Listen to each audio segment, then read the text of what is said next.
المتقين والصلاة والسلام على أشرف الأنبياء والمرسلين أما بعد أعوذ بالله من الشيطان الرجيم بسم الله الرحمن الرحيم يا أيها الذين آمنوا اتقوا الله حق تقاته قال الله تبارك وتعالى في القرآن المجيد في مقام آخر إنما يخشى الله من عباده العلماء صدق الله العظيم وصدق رسوله النبي الكريم إن الله وملائكته يصلون على النبي يا أيها الذين آمنوا صلوا عليه وسلموا تسليما اللهم صل على سيدنا ومولانا محمد معدن الجود والکرم وآلہ وصحبہ وبارک وسلم۔ حمد و صلات کے بعد انتہائی عزت و تکریم کے لائق سامعین و حاضرین، دوستوں، بزرگوں اور بھائیوں، محفل شب برات کے عنوان سے اس خوبصورت رات میں اور ان ٹھنڈی ہواؤں میں آپ حضرات تشریف فرمائیں۔ نبی پاک صلی اللہ علیہ وسلم نے ارشاد فرمایا، جب شعبان کی 15ویں رات آئے تو رات کو بیدار رہا کرو اور صبح کو روزہ رکھا کرو۔ تو جب حضور نے کہہ دیا بیدار رہو تو پھر کسی کو سونا نہیں چاہیے، بیدار رہنا چاہیے۔ اور بیداری کا مطلب یہ نہیں کہ وہ آدمی بس جاگتا رہے، اس کا مطلب یہ ہے کہ وہ اللہ اللہ کرے، درود پاک پڑھے، عبادت کرے، تلاوت کرے، ذکر فکر میں رہے۔ کچھ باتیں اس مقصد کے لیے کہ اس رات اللہ پاک نے اپنی رحمت کے دروازے کھولے ہیں، تو کچھ ایسی بات کی جائے جس سے دل نرم ہو جائے۔ دوستو، قرآن مجید کی دو آیات میں نے پڑھی ہیں۔ اللہ کریم نے فرمایا، یا ایھا الذین آمنوا اتقوا اللہ حق تقاتہ، اے ایمان والو اللہ سے ڈرو اور اتنا ڈرو جتنا ڈرنے کا حق ہے۔ ڈرو اللہ پاک سے، اور جس طرح تم کسی سے ڈرتے ہو، ڈرنے کا حق ہوتا ہے، وہ حق ادا کرنے کی کوشش کرو۔ ہم میں سے بہت سارے لوگ ڈرتے ہیں کچھ لوگوں سے، اور جب وہ ڈر رہے ہوتے ہیں تو انہیں احساس ہوتا ہے۔ اللہ پاک نے ہمارا وہ احساس خود بیان کر دیا ہے۔ فرمایا، جب تم کسی سے ڈرتے ہو تو تمہیں اس کا احساس ہوتا ہے کہ تم کتنا ڈرتے ہو، تو پھر تم کوشش کرتے ہو کہ تم وہ کام نہ کرو جس سے وہ بگڑ جائے گا، ناراض ہو جائے گا۔ جو لوگ قانون سے ڈرتے ہیں وہ اشارہ نہیں توڑتے، کچھ بھی ہو جائے اشارہ نہیں توڑتے۔ انہیں پتہ ہے کہ یہاں اشارہ توڑیں گے تو الجھ جائیں گے، اور جہاں انہیں فکر نہ ہو کہ کوئی پوچھنے والا نہیں، وہاں ہم نے دیکھا ہے کہ لوگ اشارہ توڑ دیتے ہیں۔ اللہ تبارک و تعالیٰ نے موقع دیا، میں حرمین شریفین حاضر ہوا تو وہاں ایک روڈ دائری روڈ کہلاتا ہے۔ اس روڈ سے پیدل چلنے والے نہیں گزر سکتے۔ وہ کہتے ہیں جی اس روڈ سے پیدل والا نہ گزرے، ان کے لیے علیحدہ جگہ ہے۔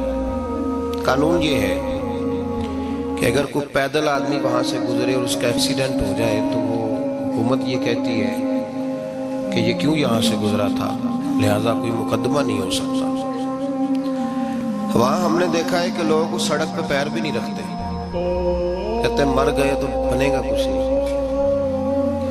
یہاں بھی بہت سارے ایسے معاملات ہوتے ہیں کہ جہاں انسان محسوس کرتا ہے کہ یہ بڑا میرے لیے نقصان ہو جائے گا، تو وہ ڈرتا ہے۔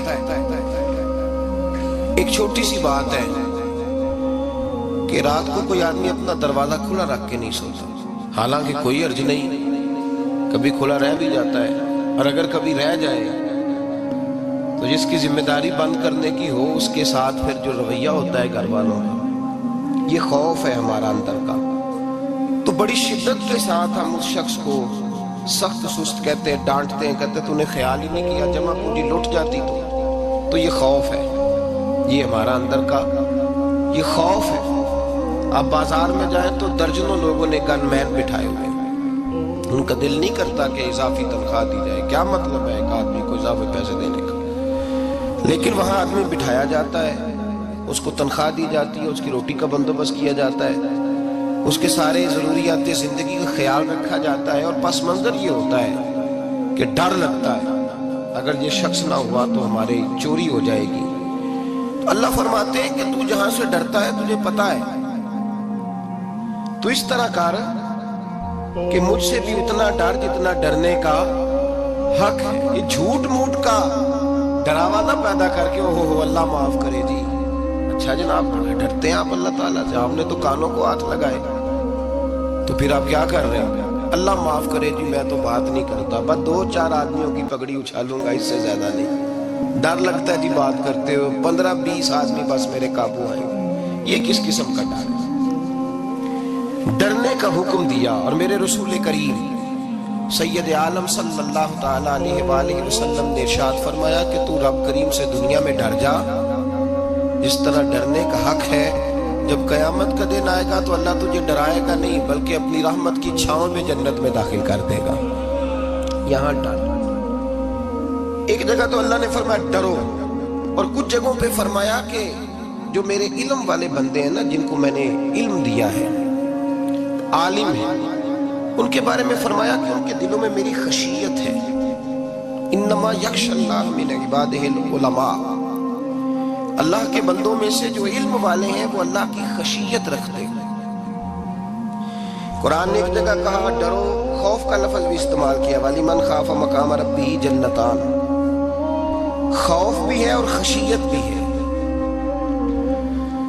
ان دونوں کا معنی ایک ہی ہے، ڈرنا، خوف کا معنی بھی اور خشیت کا معنی بھی، ڈرنا۔ جب آپ علماء لغت کو پڑھیں گے، عربی ادب کو جاننے والے لوگوں کا مطالعہ کریں گے تو انہوں نے یہی لکھا ہے کہ ان دونوں کا معنی ڈرنا ہے۔ میری طرف دیکھیے، توجہ کریں، کچھ سمجھانے لگا ہوں، اس نقطے کو ضرور سمجھیے گا۔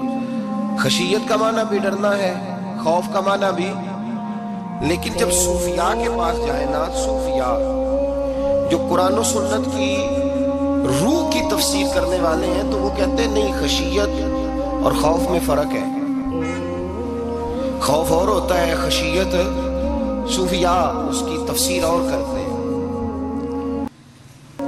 وہ کہتے ہیں خوف بھی ہوتا ہے اور خشیت بھی ہوتی ہے، الگ الگ چیزیں، ایک نہیں۔ بڑی خوبصورت بات ہے، اگر آپ سمجھ گئے تو آپ کو فائدہ دے گی۔ صوفیاء یہ کہتے ہیں کہ بھائی خوف ہوتا ہے اپنے گناہوں کا، کہ میں نے یہ گناہ کیے ہیں، اگر اللہ نے مجھ سے پوچھا تو مجھے بڑا خوف آتا ہے، مار پڑے گی، یہ خوف ہے۔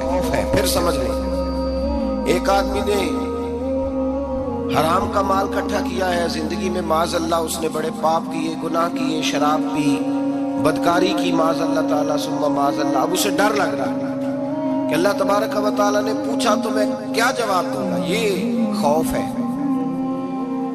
اور خشیت یہ ہے کہ ایک آدمی سارا دن نماز پڑھتا ہے، روزہ رکھتا ہے، عبادت کرتا ہے، اللہ کو یاد کرتا ہے، پھر بھی ڈرتا ہے، یہ خشیت ہے، یہ خشیت ہے۔ جو گناہوں سے ڈرے وہ خوف ہے، اور جو رب کی ناراضگی سے ڈرے وہ خشیت ہے۔